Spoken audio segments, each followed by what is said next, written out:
in the book of Philippians chapter 4 verse 6. Do not worry about anything. Instead, pray about everything. Ganda, simple lang. Alam nyo, marami tayong alalahanin eh.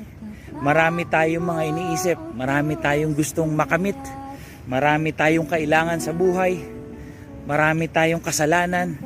Lahat ito, huwag natin bigyan ng oras para mag-alala tayo.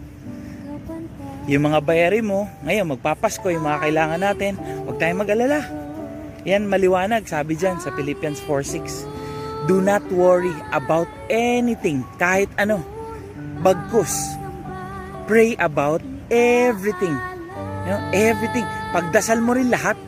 Lahat yan. Pagdasal mo. Kasi pag nagdadasal tayo, wala tayong ibang kinakausap kundi siya lang. Siya lang sa itaas. No? Siya lang.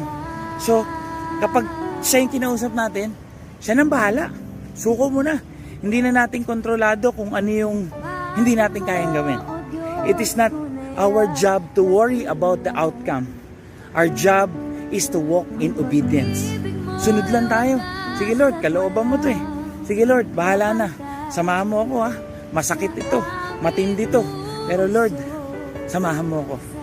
So do not worry. Today, do not worry. God bless everyone.